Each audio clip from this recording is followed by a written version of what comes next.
আচ্ছা, তো আসসালামু আলাইকুম and very good evening everyone. কি অবস্থা আপনাদের ভাইয়া?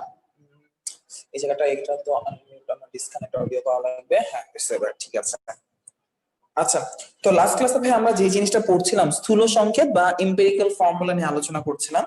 তো আপনাদের অনেকের এইচডব্লিউ দেওয়া ছিল, প্র্যাকটিস করেছেন, ভেরি গুড, অনেকে অনেক কিছু পেরেছেন করেছেন। তো আজকের ক্লাসটা আমি একটা সিডব্লিউ দিয়ে শুরু করব, তো দেখার জন্য যে লাস্ট ক্লাস আসলেই আপনাদের মনে আছে নাকি নাই। ঠিক আছে, তো আজকের ক্লাসটা ফার্স্টে শুরু হবে একটা সিডব্লিউ দিয়ে। তো আমরা পড়ছিলাম স্থূল সংকেত বা এম্পিরিক্যাল ফর্মুলা। তো চলেন আমরা এখন তাহলে এটা নিয়ে আলোচনা করি, স্থূল সংকেত বা যেটাকে আমরা বলে থাকি এম্পিরিক্যাল ফর্মুলা।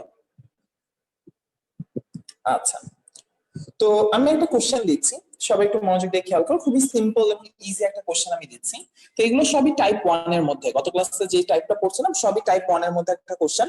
তো কোশ্চেনটা হচ্ছে ভাইয়া, ব্যাখ্যা লেখা লাগবে না, এমনি জাস্ট আন্ডারস্ট্যান্ড করি। কোন একটা যৌগ বা কোন একটা কম্পাউন্ডে ধর হাইড্রোজেন আছে 2.04%, কোন একটা যৌগ বা কোন একটা কম্পাউন্ড আছে যেখানে হাইড্রোজেন আছে 2.04%, আমাদের সালফার বাবু আছে 32.65%, ঠিক আছে, আর আমাদের অক্সিজেন আছে অবশিষ্ট বা রিমেইনিং অংশটুকু, অবশিষ্ট অংশ আছে আমাদের অক্সিজেন, ঠিক আছে, অবশিষ্ট বা রিমেইনিং যতটুকু আছে সেই অংশটুকু আমাদের রয়েছে অক্সিজেন। এখন তোমরা এটার স্থূল সংকেত বের করে দেখাও যে এটার স্থূল সংকেতটা কি। ঠিক আছে, তাহলে সবাই একটু বের করে ফেলেন আপনারা যে এটার স্থূল সংকেত বা এম্পিরিক্যাল ফর্মুলাটা কি হবে।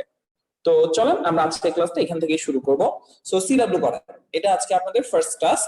তাড়াতাড়ি করেন, করে আমাকে জানান যে যেই কম্পাউন্ডটা আমি দিলাম এটার স্থূল সংকেত কি হবে বা এটার এম্পিরিক্যাল ফর্মুলা কিরকম হতে পারে। দেখি, তাড়াতাড়ি শুরু করেন।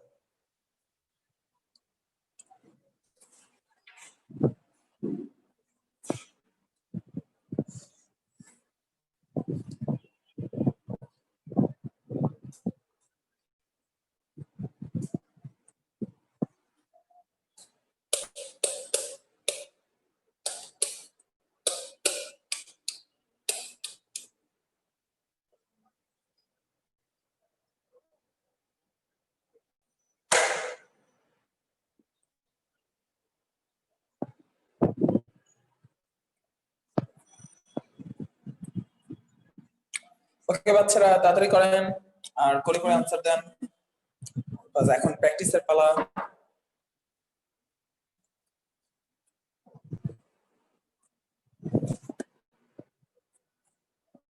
আজকে আমরা বেশ কিছু টাইপের স্থূল সংকেত এম্পিরিক্যাল ফর্মুলা বের করে তারপর আণবিক সংকেতে চলে যাব বা মলিকিউলার ফর্মুলাতে।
ভুলে জানিয়েন।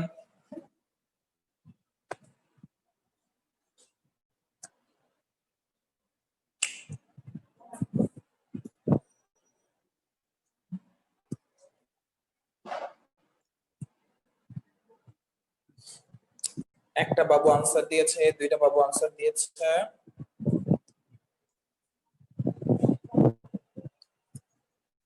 হয়েছে।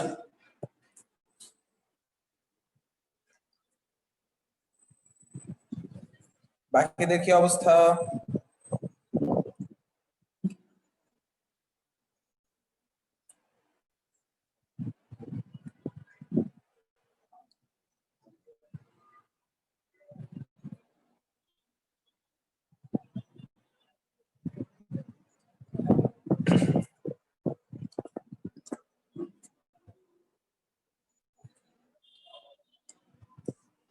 আচ্ছা, তো আশা করি আপনারা এতটুকু পর্যন্ত করেছেন এবং আশা করা যায় এতটুকু পর্যন্ত পারবেন। ঠিক আছে, তো আমি ধরে নিতে পারি যে এতটুকু পর্যন্ত যেহেতু আপনারা করেছেন, এতটুকু পর্যন্ত আপনারা পারবেন। আপনাদের আনসারটা হবে ভাইয়া, না কোনো সংজ্ঞা লেখায়নি বাচ্চা। আচ্ছা, তো বাচ্চারা এটা যখন আপনারা লাস্টে বের করবেন আপনাদের আনসার আসবে H2SO4। যাদের যাদের এই আনসার এসেছে তাদেরটা হয়েছে। ঠিক আছে, এটা লাস্টে সলভ করবেন, এটা সলভ করলে আপনাদের আনসার চলে আসবে H2SO4 সালফিউরিক অ্যাসিড। ঠিক আছে, তো অনেকেই করে ফেলেছেন, ভেরি গুড। আর যারা যারা মাঝখানে আটকে গিয়েছেন করে তো দেয়া লাগবে না, আশা করি নিজেরাই পারবেন, টাফ কিছু না। তো আমি এখন তাহলে আরেকটা কোশ্চেনে চলে যাই। ঠিক আছে, তাহলে সবাই আই গেস এটা করতে পারবে ইনশাআল্লাহ, ঝামেলার কিছু নেই।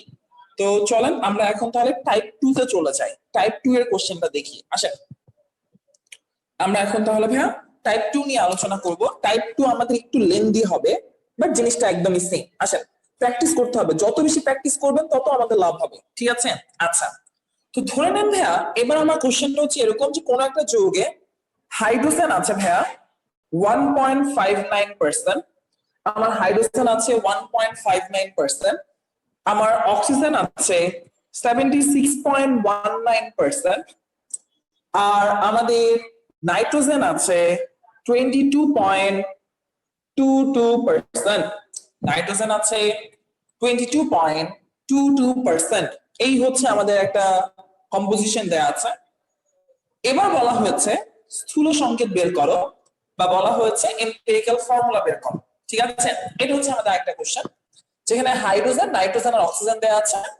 হাইড্রোজেন হচ্ছে এত, অক্সিজেন হচ্ছে এত পার্সেন্ট, বাকি অংশ হচ্ছে নাইট্রোজেন। বলা হচ্ছে এই ক্ষেত্রে স্থূল সংকেত বা এম্পিরিক্যাল ফর্মুলা বের করো। আচ্ছা আমি এটা করে দিচ্ছি, এটা নিজেদের করা লাগবে না, আমি জাস্ট একটা জিনিস দেখানোর জন্য বলছি যে যদি এরকম হয় তখন তোমরা কি করবা। তো ভাইয়া ব্যাখ্যা লেখার নিয়ম তো সবাই জানি, গত ক্লাসে লিখে দিয়েছি পরীক্ষার খাতায় কিভাবে লিখতে হবে ফুল মার্কস পাওয়ার জন্য।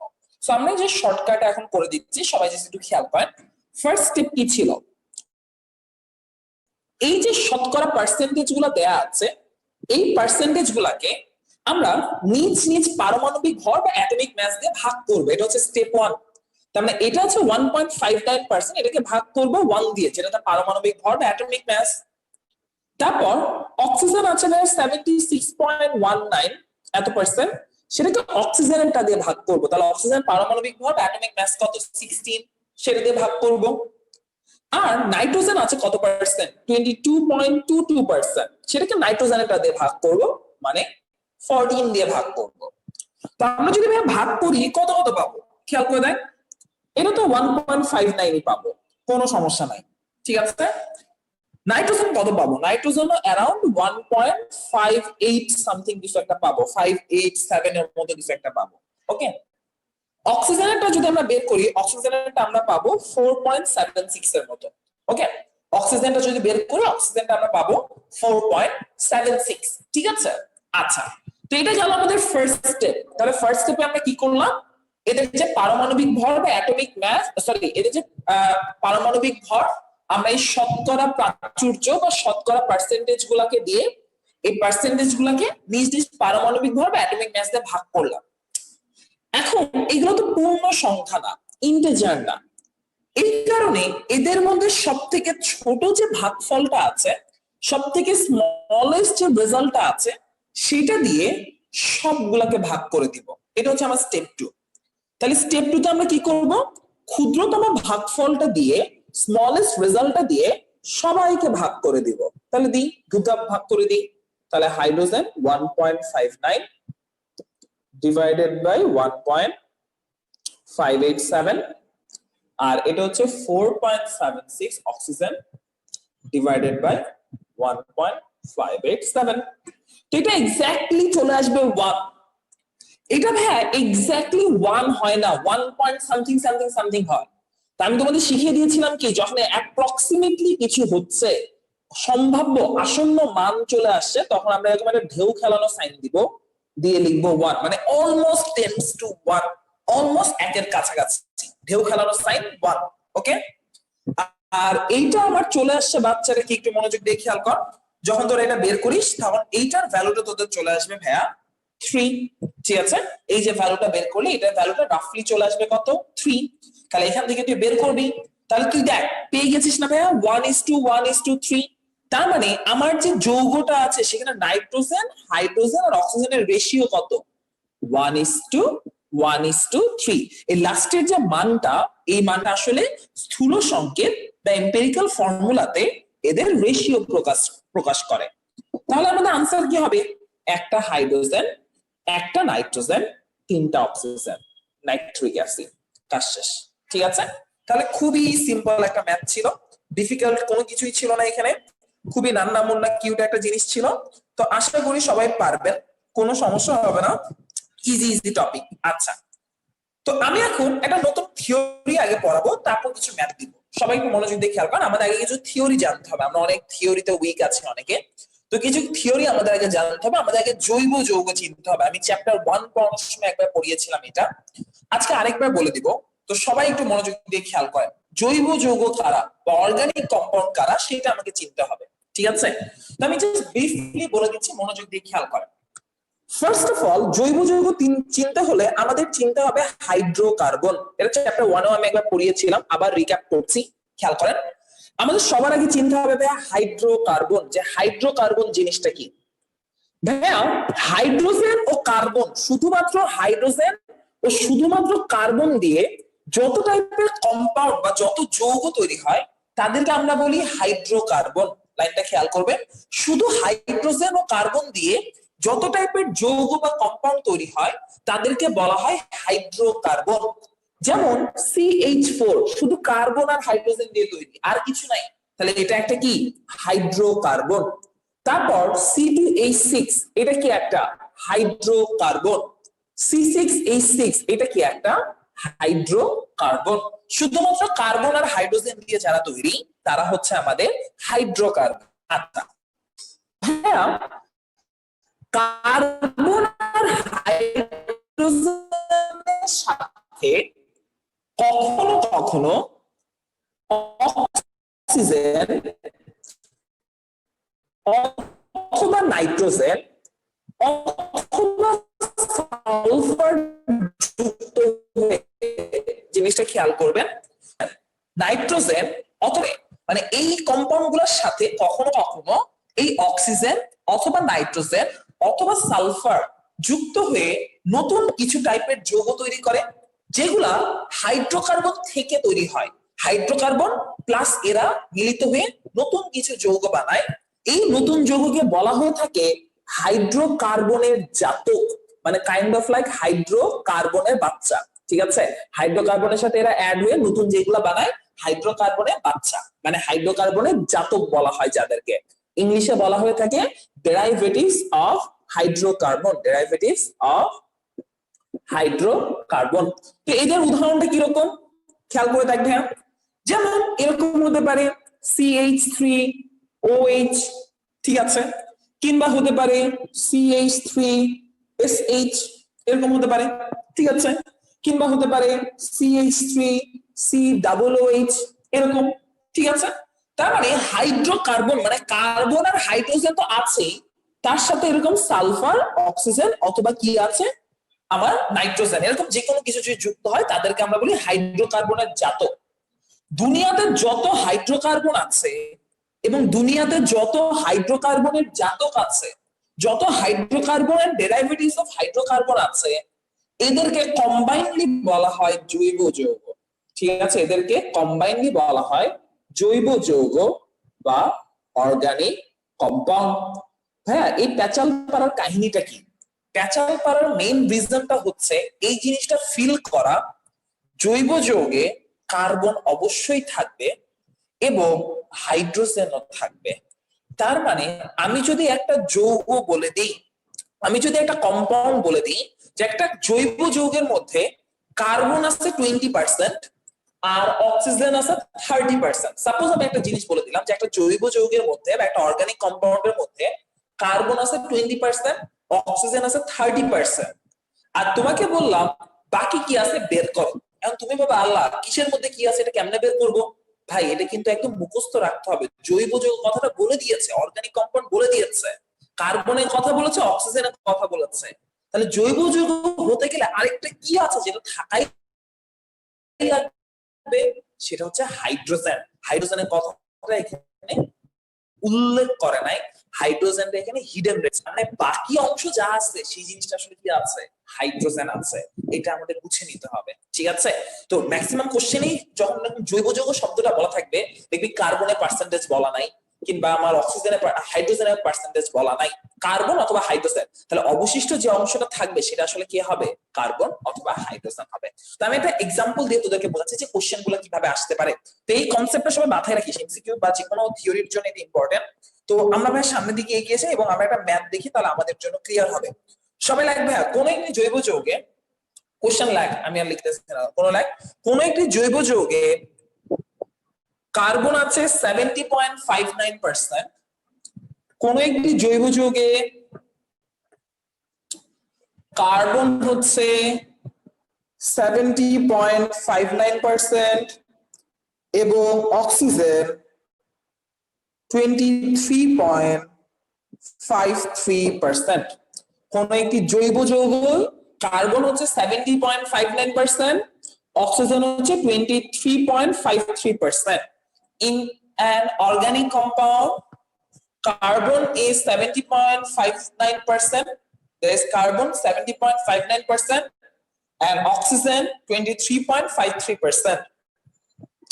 তাহলে আমার কোশ্চেনটা হচ্ছে, এখন বলা হয়েছে জৈব যৌগটির স্থূল সংকেত নির্ণয় করো। কোশ্চেন ডিরেক্ট এটা বলে দিয়েছে যে জৈব যৌগের স্থূল সংকেত, বা যেটাকে আমরা বলে থাকি এম্পিরিক্যাল ফর্মুলা ডিটারমাইন করো। জাস্ট এতটুকুই কোশ্চেন, যে একটা জৈব যৌগ কথাটা ছিল, একটা জৈব যৌগের মধ্যে কার্বন এত, অক্সিজেন এত, in an organic compound carbon এত, অক্সিজেন এত, তাহলে স্থূল সংকেত বের করো, বা আমরা যেটাকে বলছি এম্পিরিক্যাল ফর্মুলা বের করো। ওকে, সবাই বের করতে দেখি। সেম প্রসেস, জাস্ট এখন একটা মজার জিনিস কি হবে, তোমরা যখন এই দুইটা যোগ করবা, এই দুইটা যোগ করে দেখবা 100% হচ্ছে না, 100% থেকে বেশ কিছু গ্যাপ থাকছে, তাহলে বাকি অংশটুকু কে আছে, হাইড্রোজেন। ওকে, তাহলে এই লজিকে সবাই বের করে ফেলো দেখি কে কে পারো।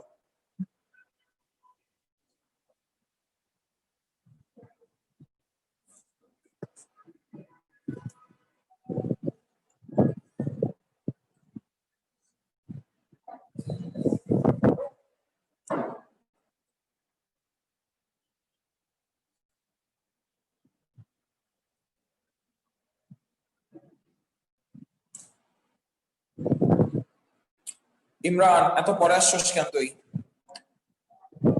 ক্লাস কয়টায় আর তুই আসছস কয়টায়?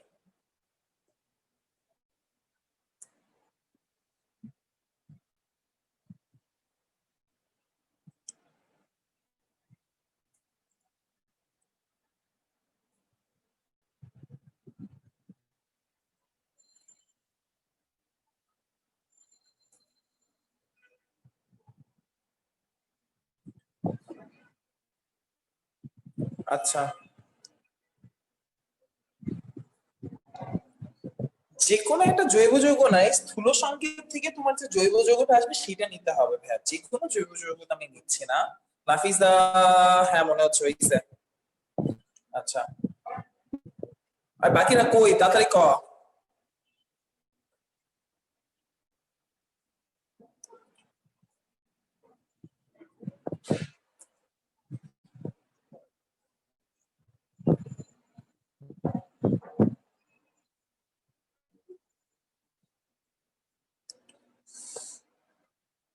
আচ্ছা, ক্লাস কিন্তু আরো আগে ভাইয়া, এত লেট করে আসলে হবে না, আরো আগে আগে আসতে হবে। ওকে, আচ্ছা, পরে আসলে ফার্স্ট অংশ মিস হয়ে যায় আপনাদের, পরে বাস খান। আচ্ছা, তো বাচ্চারা এটা কিভাবে করবেন দেখেন, এটা করার নিয়মটা খুবই সিম্পল ভাইয়া, কোনো ডিফিকাল্টিস নাই, কিচ্ছু নাই। দেখ ভাইয়া, এই দুইটা যদি আমরা যোগ করি আমরা কত পেয়ে যাই, এই দুইটা যোগ করলে আমরা পাই 94.12%, মানে 100% হয় নাই। আমরা বলে দিয়েছি একটা জৈব যৌগ বা একটা অর্গানিক কম্পাউন্ড, তার মানে বাকি অংশ কে ফিল আপ করবে, বাকি অংশ আমার আছে হাইড্রোজেন। তাহলে হাইড্রোজেন কত পার্সেন্ট আছে, 100 মাইনাস 94.12%, এই অংশটা আমার কি আছে, হাইড্রোজেন আছে। তাহলে এটা সমান কত, এটা সমান হচ্ছে 5.88%। এরপর তো সিম্পল হিসাব, তাই না? এটাকে 1 দিয়ে ভাগ দিবি মানে তার পারমাণবিক ভর অ্যাটমিক মাস দিয়ে ভাগ দিবি, এটাকে 16 দিয়ে ভাগ দিবি, এটাকে 12 দিয়ে ভাগ দিবি, তারপর কাজ টাজ করবি। তো লাস্টের দিকে মনে হয় এরকম একটা রেশিও চলে আসবে যে কার্বন আছে 4টা, আমার অক্সিজেন আছে 1টা, হাইড্রোজেন আছে 4টা, এরকম কিছু একটা রেশিও হয়তো চলে আসবে তোদের। ঠিক আছে, যে কার্বন 4টা, অক্সিজেন 1টা, হাইড্রোজেন 4টা, এরকম একটা রেশিও হয়তো তোদের একটা চলে আসবে। ওকে, জৈব যৌগের সংজ্ঞা তো ফার্স্ট ক্লাসে দিয়েছিলাম, তাই আপনার দিনে জৈব যৌগ হচ্ছে সকল হাইড্রোকার্বন এবং হাইড্রোকার্বনের জাতক সমূহকে, সকল হাইড্রোকার্বন এবং হাইড্রোকার্বনের জাতক সমূহকে একত্রে জৈব যৌগ বলে। সকল হাইড্রোকার্বন এবং হাইড্রোকার্বনের জাতক সমূহকে একত্রে জৈব যৌগ বলে। All the hydrocarbons and their derivatives, all the hydrocarbons and their derivatives are altogether known as, all the hydrocarbons and their derivatives are altogether known as what? Organic compounds. Okay, আচ্ছা। তো বাবুরা, আমরা তাহলে এখন একটু অ্যাডভান্স লেভেলে যাই। আশা করি এটা পারছে, মিলছে না সবাই? ভাইয়া সবারই মিলে গেছে। ওকে, তো এটা নিয়ে আসলে বলার কিছু নাই, তোরা সবাই পারিস, বস পাবলিক। তো আজকে ভাইয়া আমরা একটা নতুন টপিক শিখবো, সেটা হচ্ছে আণবিক সংকেত বা মলিকুলার ফর্মুলা। ঠিক আছে, স্থূল সংকেত থেকে কিভাবে আণবিক সংকেতে যাওয়া যায়, আজকের ক্লাসে আমরা সেটা শিখবো এবং নতুন করে ম্যাথ করব। ওকে, তো স্থূল সংকেতের ম্যাথ অনেক আসে, আবার আমাদের আণবিক সংকেতের ম্যাথ অনেক আছে। ঠিক আছে, তো আমরা এরকম কিছু ম্যাথ করব এবং দেখবো যে এই টাইপের ম্যাথ গুলো কিভাবে করে না করে। ওকে, আচ্ছা। তো চলেন ভাইয়া আমরা তাহলে এখন আলোচনা করা শুরু করি। লাইক ভাইয়া হেডলাইনে আণবিক সংকেত বা মলিকিউলার ফর্মুলা।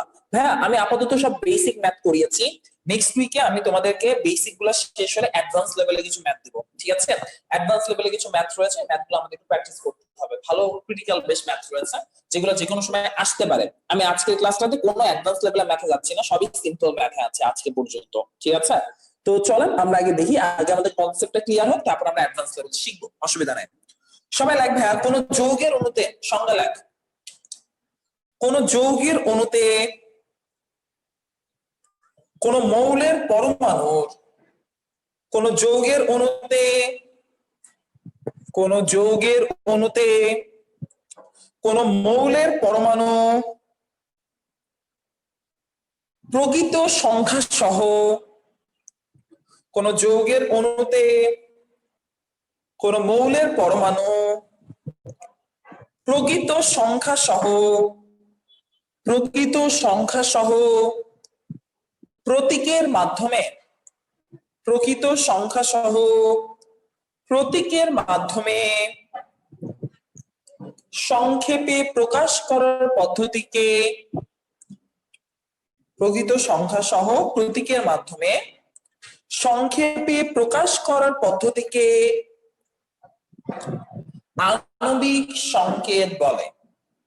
সংক্ষেপে প্রকাশ করার পদ্ধতিকে আণবিক সংকেত বলে। সংক্ষেপে প্রকাশ করার পদ্ধতিকে আণবিক সংকেত বলে। ইংলিশ ভার্সন লেখেন, the method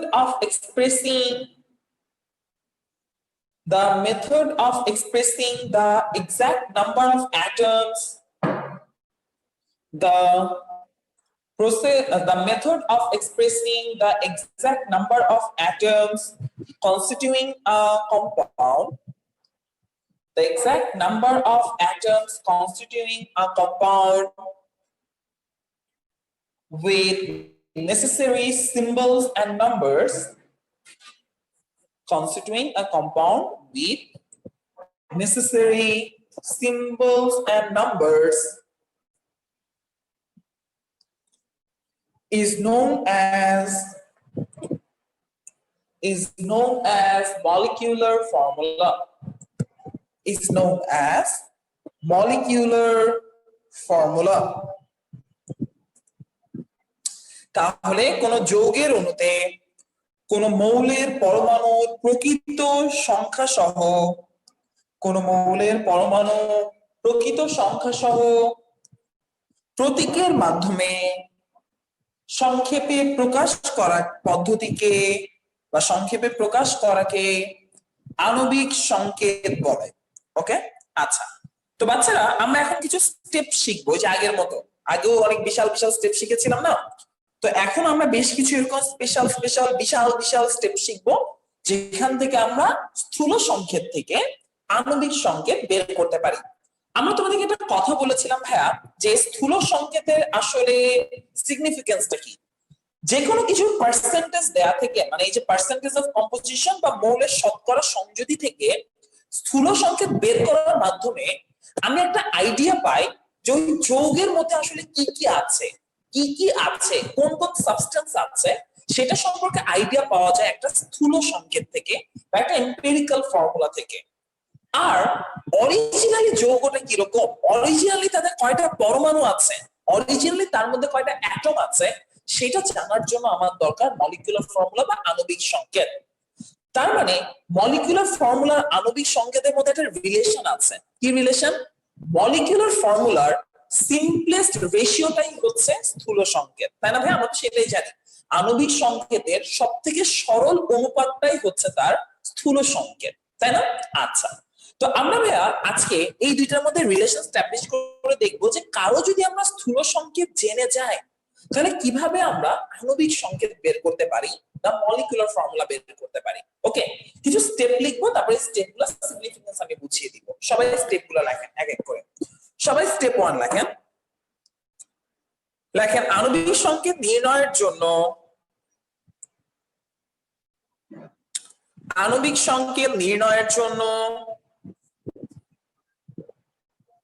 মৌলসমূহের শতকরা সংযুতি হতে মৌলসমূহের শতকরা সংযুতি হতে আণবিক সংকেত নির্ণয়ের জন্য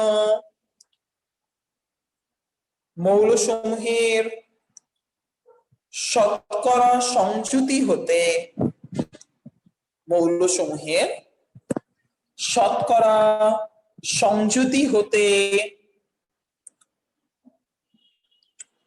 প্রথমে স্থূল সংকেত নির্ণয় করতে হবে। প্রথমে স্থূল সংকেত নির্ণয়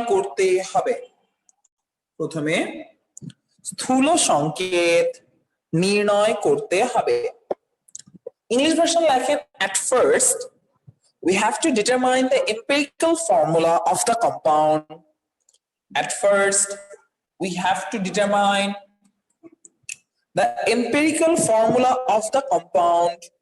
We have to determine the empirical formula of the compound from the given percentages of composition. From the given percentages of composition. From the given percentages of composition. Okay. 2 number point লেখেন, এরপর নিচের সূত্রের ন্যায় আণবিক সংকেত অনুমান করতে হবে। এরপর নিচের সূত্রের ন্যায় আণবিক সংকেত অনুমান করতে হবে। এরপর নিচের সূত্রের ন্যায় আণবিক সংকেত অনুমান করতে হবে।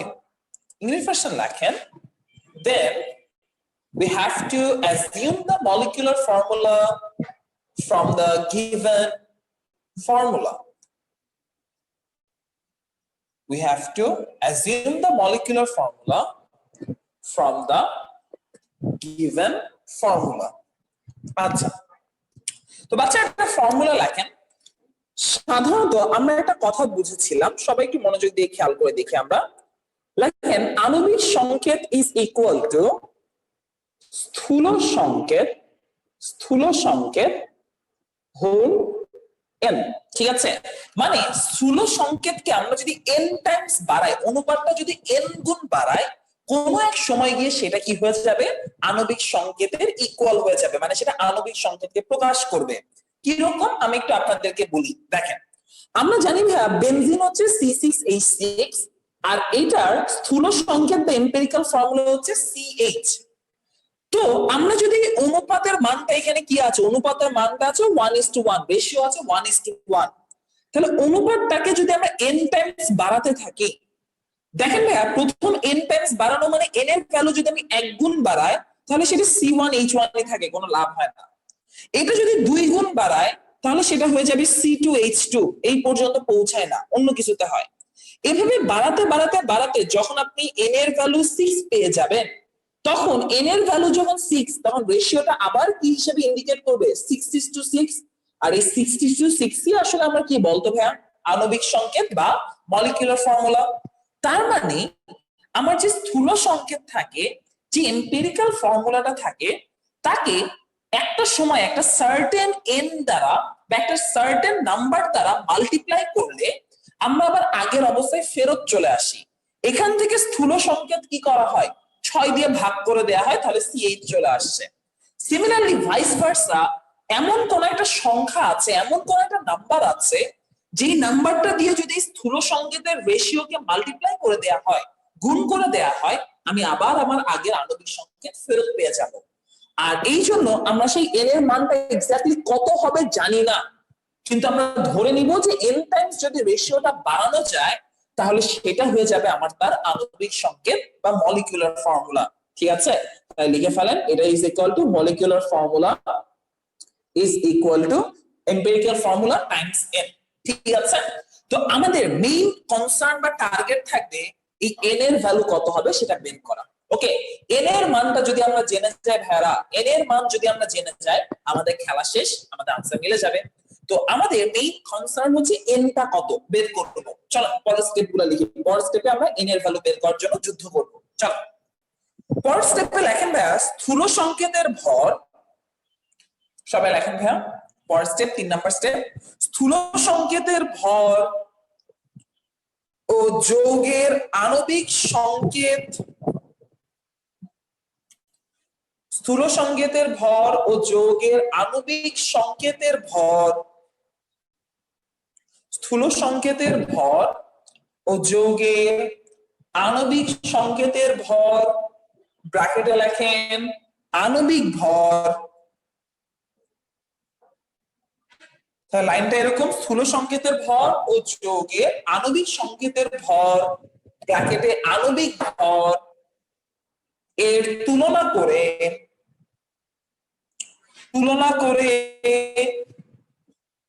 n এর মান নির্ণয় করতে হবে। স্থূল সংকেতের ভর ও যৌগের আণবিক সংকেতের ভর, ব্র্যাকেটে আণবিক ভরের তুলনা করে, আণবিক ভর এর তুলনা করে n এর মান নির্ণয় করতে হবে, n এর মান নির্ণয় করতে হবে। ইংলিশ ভার্সন লেখেন we have to determine the value of n, we have to determine the value of n, we have to determine the value of n comparing the molecular mass, comparing the molecular mass and the empirical mass of the substance, comparing the molecular mass and the empirical mass of the compound.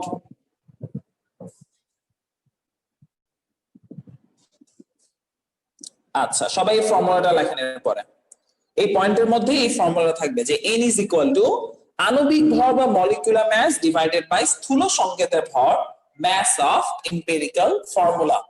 এই ratio করলেই আমরা n এর ভ্যালুটা পেয়ে যাব যে কত Times, ঠিক আছে, কত গুণ, এটার কত গুণ, ঠিক আছে। তো চলো আমরা তাহলে এখন এই ফর্মুলাটার অ্যাপ্লিকেশন দেখি। আমাদের কাজ শেষে তিনটা স্টেপই, ওকে, স্টেপ আছে, লাস্ট স্টেপ এটা একটু লিখতে পারেন, না লিখলেও চলে। লাস্ট স্টেপ দেখেন, n এর নির্ণীত মান দ্বারা, এটা পরের স্টেপে লেখেন,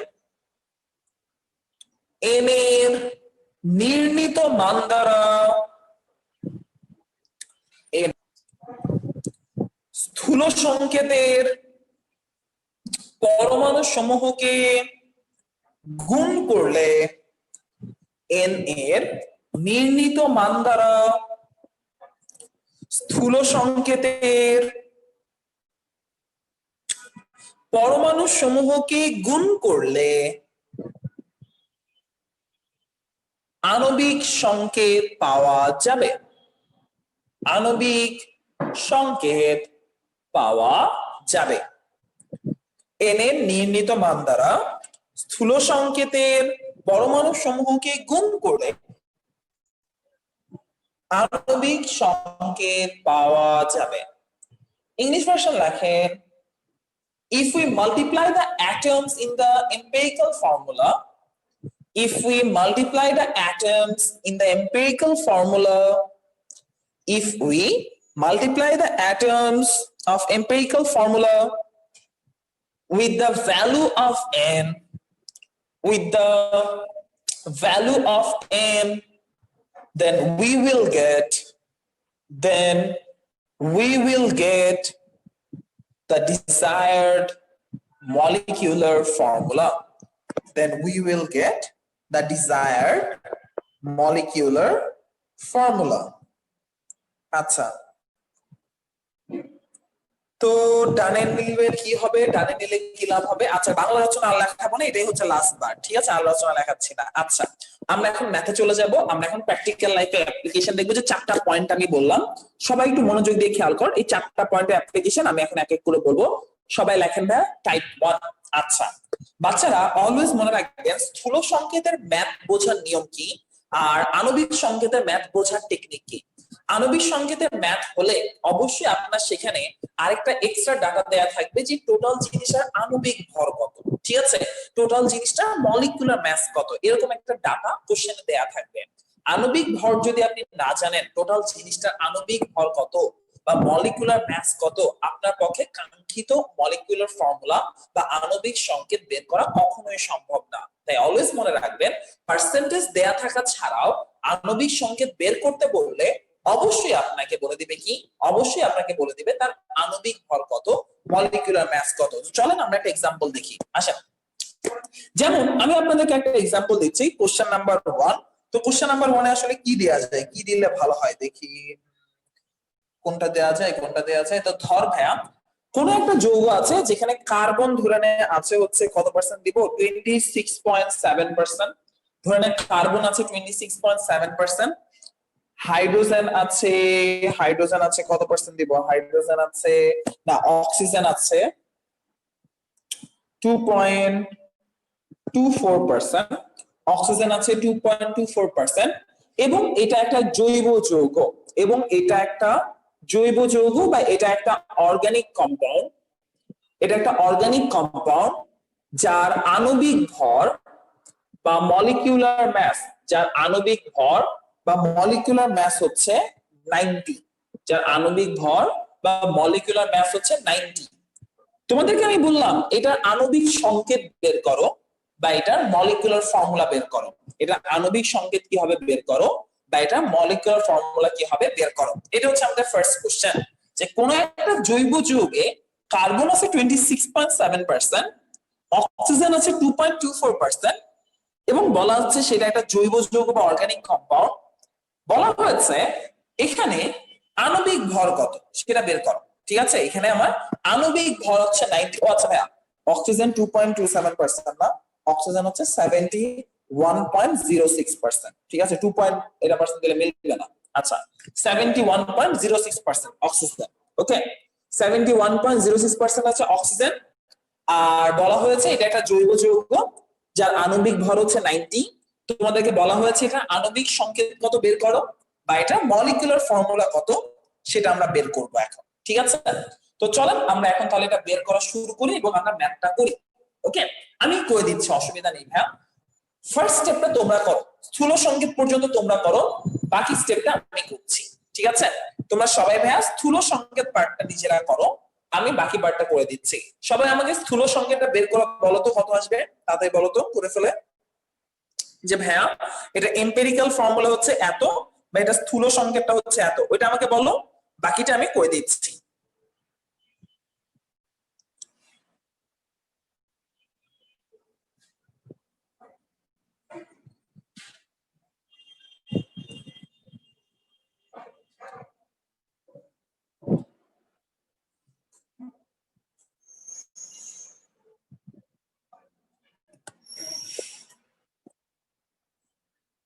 বাবুরা তাড়াতাড়ি তাড়াতাড়ি করো।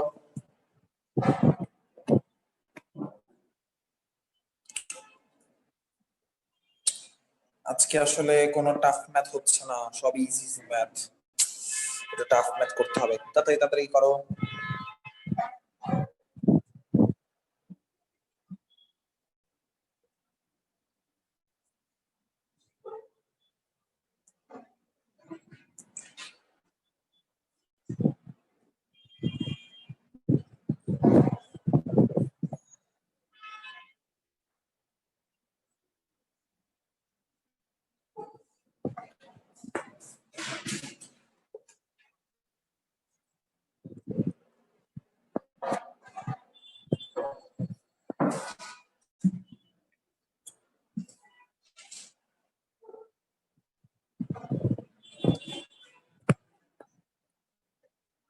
আচ্ছা একটা বাবু করিয়াছে, আর কোন বাবু করেছেন?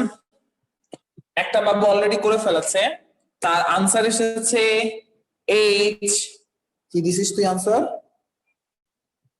CHO2। হ্যাঁ ঠিক আছে, ঠিক আছে, তো আনসারটা আসবে স্থূল সংকেত হচ্ছে CHO2, এম্পিরিক্যাল ফর্মুলা হচ্ছে CHO2। ওকে, তো বাকিরা একটু করে দেখতো মিলে কিনা, তাড়াতাড়ি কর দেখি অন্যদের মিলে কিনা, তারপর আমি বোর্ডে আসলে বাকি অংশ কিভাবে লিখবি সেটা লিখে দিব। তো একটা যে বোর্ডে আসলে বা অন্য জায়গায় আসলে কিভাবে লিখতে হবে এইটুকু আসার পর একটু তাই করতেই হবে, তারপর বাকি অংশ কেমন লিখতে হবে পরীক্ষা খাতায় লিখে দিচ্ছি। ওয়াসিরও মিলছে, ওকে গুড।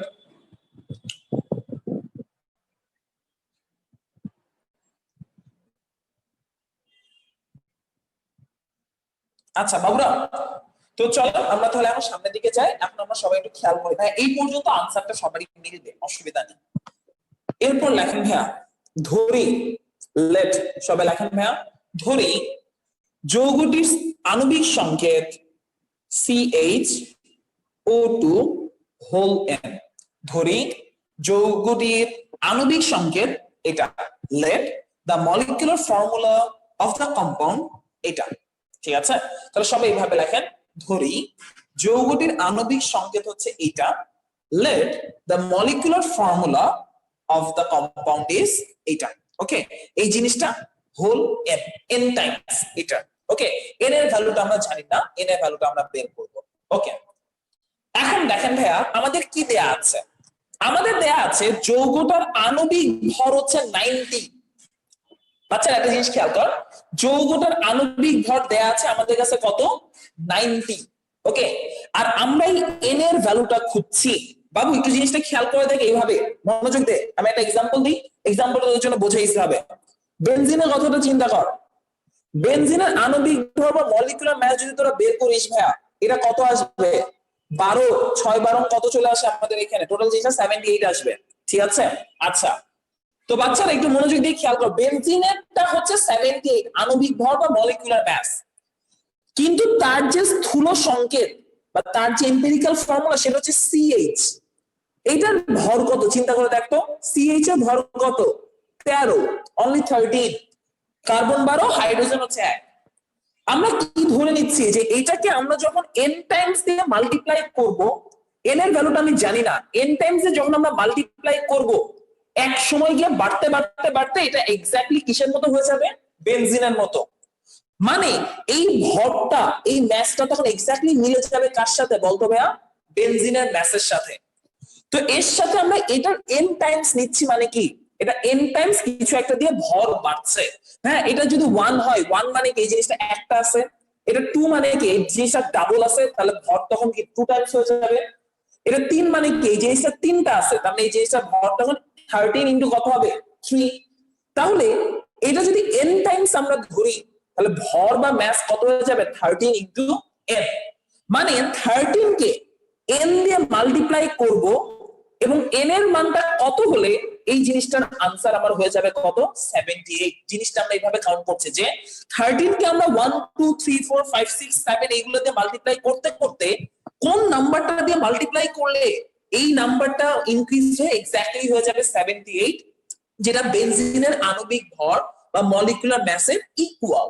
ঠিক আছে, তো আমরা এই n এর মানটা খুঁজছি, এটাই আমাদের, এটা হচ্ছে কালপ্রিট, এটাকে আমরা খুঁজে বেড়াচ্ছি যে কি কত কত কত।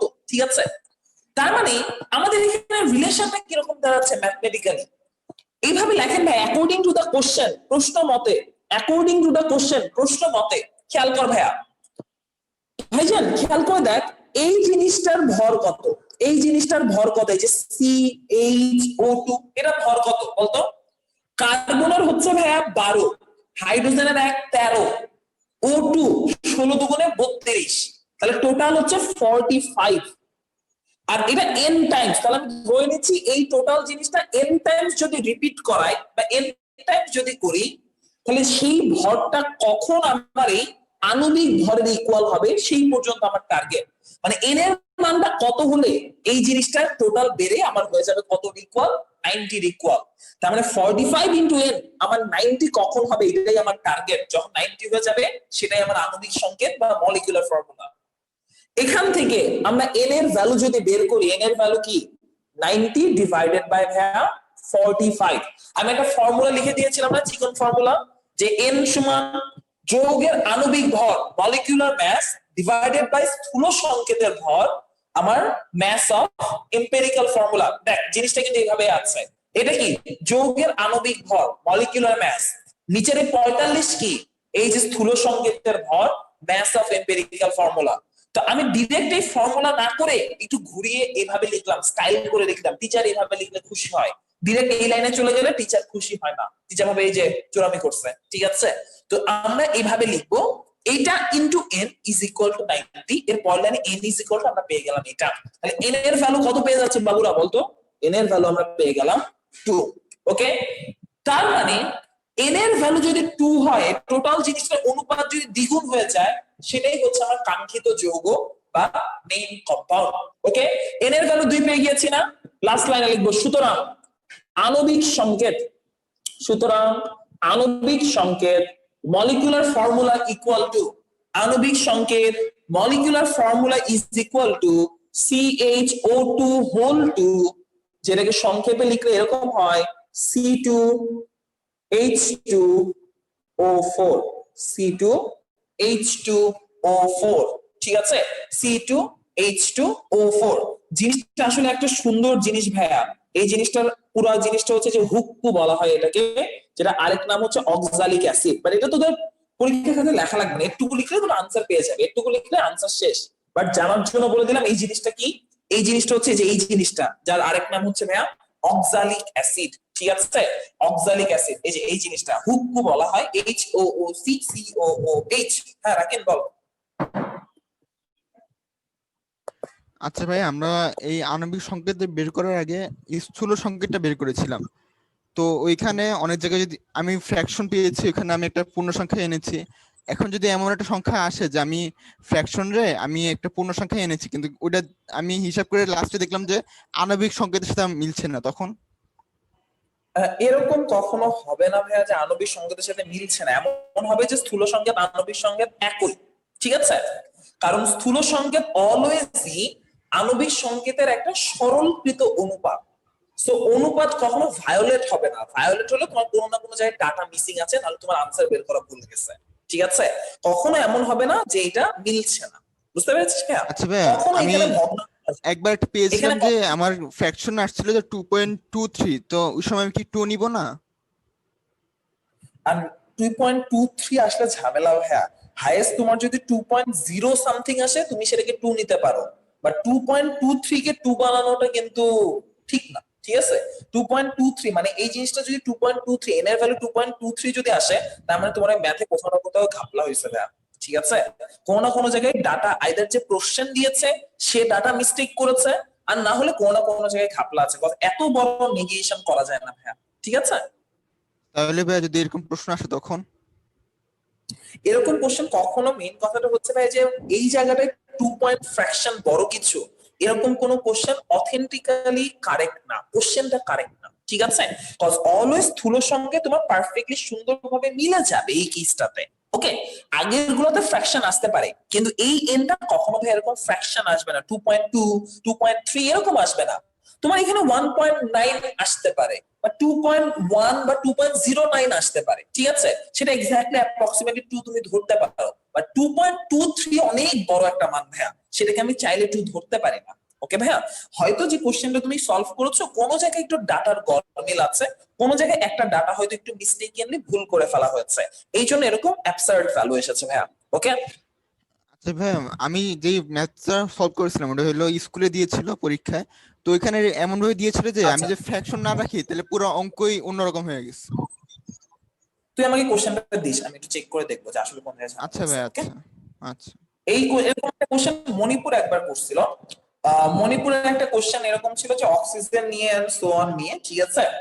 তো মণিপুর কোশ্চেনটাতে এরকম করছিল, কোশ্চেনটা আসলে এর আগে একবার হচ্ছে 2014 না 15 সালে এসএসসি তে আসা একটা কোশ্চেন।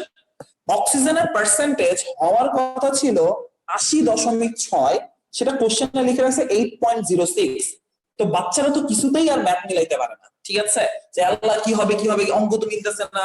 তাদের কোন পরীক্ষায় জানে আসছিল, যে টার্ম ফাইনাল আসছিল না সিটিতে আসছিল, কিসে জানে আসছিল, মান্থলিতে না কিসে জানে আসছিল, পোলাপান তো আনসার মিলাতে পারে না, এসে বলে ভাই আনসার তো মিলে না, এখানে হ্যাঁ নাইছে ত্যান আছে ত্যান আছে। পরে দেখা গেল কি যে আসলে একটা বোর্ডের কোশ্চেনই তারা জাস্ট একটা দশমিক উল্টাপাল্টা করে ফেলাইছে, আনসার কিছুই মিলে না, ঠিক আছে? তো এরকম মাঝে মাঝে একটু একটু ভুল করে, এরকম ভুল কিছু না, বাট একটু দেখাই নিস তাও তোর কোশ্চেনটা যে আসলে কিরকম হয়েছে, ওকে?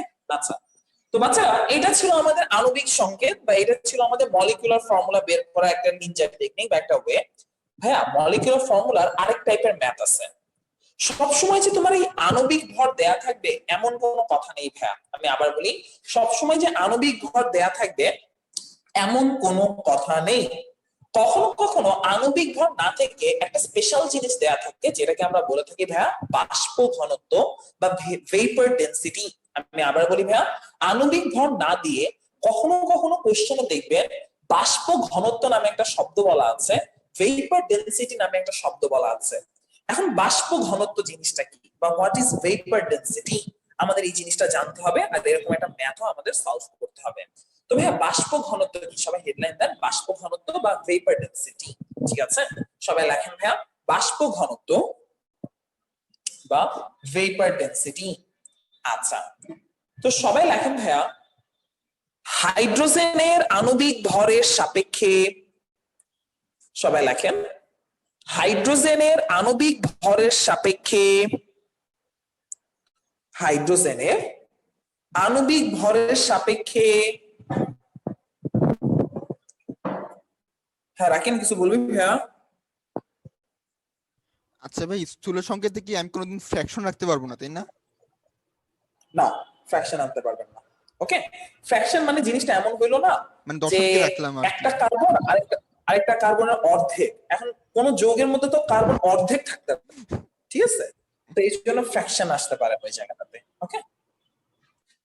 আচ্ছা, তো চলেন আমরা এখন সামনে কি বলতেছিলাম ভাই, একটু বলছি না? আচ্ছা, কোন আণবিক ভরের সাপেক্ষে, হাইড্রোজেনের আণবিক ভরের সাপেক্ষে কোন মৌলের, সরি, হাইড্রোজেনের আণবিক ভরের সাপেক্ষে কোন যৌগের আণবিক ভরকে, হাইড্রোজেনের আণবিক ভরের সাপেক্ষে কোন যৌগের আণবিক ভরকে তার বাষ্প ঘনত্ব বলা হয়। হাইড্রোজেনের আণবিক ভরের সাপেক্ষে কোন যৌগের আণবিক ভরকে তার বাষ্প ঘনত্ব বলা হয়। তার বাষ্প ঘনত্ব বলা হয়। ইংলিশ ভার্সন লেখেন, the molecular mass of any compound, the molecular mass of any compound with respect to hydrogen's molecular mass, the molecular mass of any compound with respect to hydrogen's molecular mass, with respect to hydrogen's molecular mass is called the vapor density of that compound, is called the vapor density of that compound. হ্যাঁ বল ভাইয়া, সবাই ফর্মুলাটা লেখ।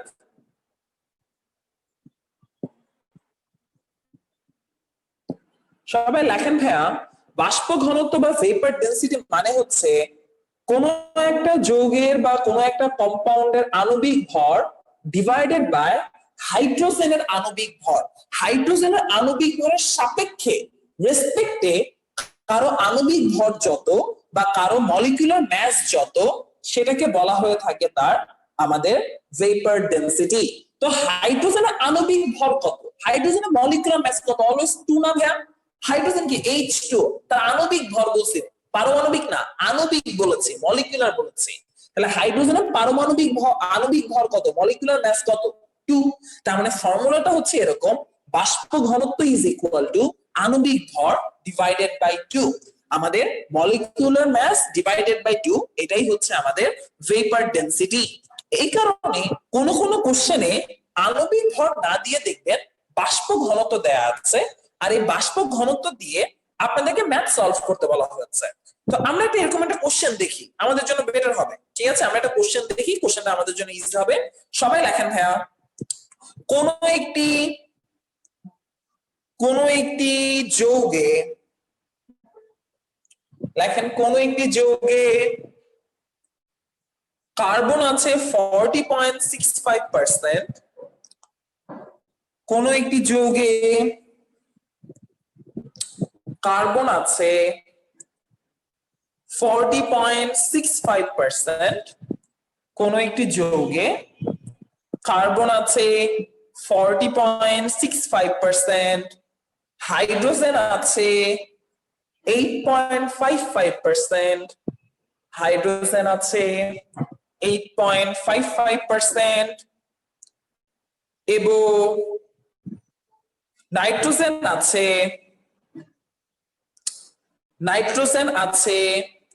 23.7%, nitrogen আছে 23.7%,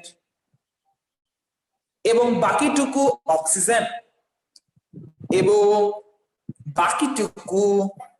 oxygen, carbon তাহলে 40.65%, hydrogen 8.55%, nitrogen 23.7%, and rest of the part is oxygen.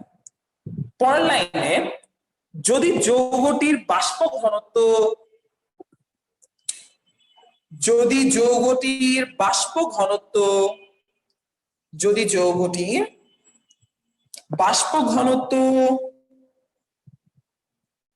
29.5 হয়, যদি যৌগটির বাষ্প ঘনত্ব 29.5 হয়, তবে আণবিক সংকেত নির্ণয় করো। তবে আণবিক সংকেত নির্ণয় করো। তবে আণবিক সংকেত নির্ণয় করো। যদি যৌগটির বাষ্প ঘনত্ব 29.5 হয়, তবে আণবিক সংকেত নির্ণয় করো। ইংলিশ ভার্সন কোশ্চেনটা এরকম যে কোন একটা compound, in a compound carbon is 40.65%, 40.65 carbon, hydrogen 8.55%, nitrogen 23.5%, 23.5%, and the rest of the part is oxygen. If the vapor density is 29.5, then find the molecular formula. If the vapor density is 29.5, then find the molecular formula. তো বাচ্চারা বাষ্প ঘনত্ব বা vapour density দেয়া থাকলে আণবিক ভর বের করার টেকনিক কি, নিনজা টেকনিক কি? আণবিক ভর সমান আমরা পেয়ে যাচ্ছি 2 ইনটু বাষ্প ঘনত্ব। কেন? আণবিক ভর বা মলিকুলার মাস সমান আমরা কি পেয়ে যাচ্ছি 2 ইনটু বাষ্প ঘনত্ব বা ভেপার ডেনসিটি। অনেক জায়গায় না বুঝে মুখস্থ করায় যে অলওয়েজ মনে রাখবা বাষ্প ঘনত্ব থাকলে 2 দিয়ে মাল্টিপ্লাই করবা পেয়ে যাবে আণবিক ভর, কিন্তু কেন পাবা সেটা অনেক জায়গায় বলে না। রিজনটা হচ্ছে এইটাই ভাইয়া, ঠিক আছে? আমি জাস্ট ডেফিনিশনটা দিলাম, ডেফিনিশন থেকে কিন্তু তোমার রিজনটা বুঝে যাচ্ছ কেন বাষ্প ঘনত্ব বা ভেপার ডেনসিটিকে 2 দিয়ে মাল্টিপ্লাই করলে আমরা আণবিক ভর বা মলিকুলার মাস পাই। আমরা অনেক সময় না বুঝে গুরুগাথার মতো মুখস্থ করে যায়, এটা মুখস্থ করা কিছু না, এটা কিন্তু ফিলও করা যায়, বোঝাও যায়, ঠিক আছে? তাহলে এই হচ্ছে আমাদের টেকনিকটা। তো তোমরা এটা এইচডব্লিউ করবা, এটা আমি তোমাদেরকে করে দিব না, এটা তোমরা এইচডব্লিউ করবা, ঠিক আছে? তো এটা এইচডব্লিউ করবে, এটা খুবই ইজি একটা জিনিস, কোনো ডিফিকাল্টিস নাই, খুবই সিম্পল একটা জিনিস আছে। তোমরা সবাই এটা তাড়াতাড়ি এইচডব্লিউ করবা, এন্ড আশা করি আর কোনো ঝামেলায় পড়বা না। আমি নেক্সট ক্লাসে কিছু ক্রিটিক্যাল ম্যাথ তোমাদের করাবো, এই চ্যাপ্টার থেকে বেশ কিছু ক্রিটিক্যাল ম্যাথ আসতে পারে। তো আমরা নেক্সট ক্লাসে বেশ কিছু ক্রিটিক্যাল ম্যাথ দেখবো, আজকে আর কোনো ক্রিটিক্যাল ম্যাথ দেখবো না, আজকে ইজির উপরে রাখবো, আর আজকে আমি ছেড়েও দেবো, আজকে আর কোনো ডিফিকাল্টিস বা দেরি করবো না, ঠিক আছে?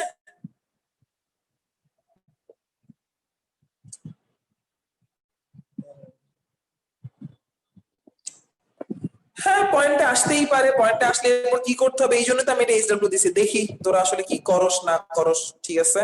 তোরা কোন জায়গায় যাস, কি করস, আর পয়েন্টে তো আসবে না, একবার কি কইছিস তোর পয়েন্টে আসবে, ঠিকই আসবে, অসুবিধা নাই, ঠিক আছে? কোনো ঝামেলা হবে না, ইজিলি তুই করতে পারবি। আচ্ছা, বাংলায় বলতে বসে কোশ্চেনের লাস্ট লাইনটা বলেছি ভাইয়া, যদি বাষ্প ঘনত্ব এত হয় তাহলে আণবিক সংকেত নির্ণয় করো, বাষ্প ঘনত্ব এত হলে আণবিক সংকেত নির্ণয় করো, এটাই ছিল লাস্ট লাইন। ওকে, আচ্ছা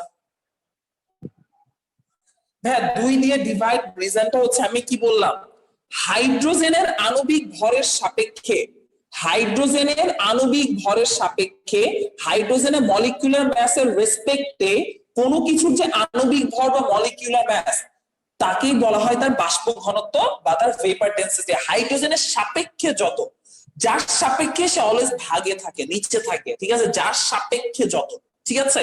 যার সাপেক্ষে যত, যার রেসপেক্টে যত। হাইড্রোজেনের আণবিক ভর কত, এটা কনস্ট্যান্ট মান না? হাইড্রোজেন অলওয়েজ কত, হাইড্রোজেনের আণবিক ভর কত 2, তাই আমরা বলেছি আণবিক ভর ডিভাইডেড বাই 2, হাইড্রোজেনের সাপেক্ষে যত, হাইড্রোজেনটা কত 2, তাহলে 2 এর সাপেক্ষে যত সেটাই হচ্ছে আমাদের কি 2 এর রেসপেক্টে যত সেটাই হচ্ছে তার মলিকুলার মানে ভেপার ডেনসিটি বা বাষ্প ঘনত্ব। ওকে, আচ্ছা আর কারো কোনো কোশ্চেন দেখি? আচ্ছা, আশা করি আর কোনো কোশ্চেন নাই, থাকলে তো ইনবক্স আছেই, নক দিস, অসুবিধা নাই। ওকে বাবুরা, তো দ্যাটস অল, আজকে আর নতুন কিছু নিয়ে পড়বো না, আজকে আমরা এই পর্যন্ত রাখবো। সবাই ভালো থাকেন, আমরা নেক্সট উইকে আবার দেখা হচ্ছে নতুন নতুন টপিক নিয়ে। ওকে, আসসালামু আলাইকুম and see you next class.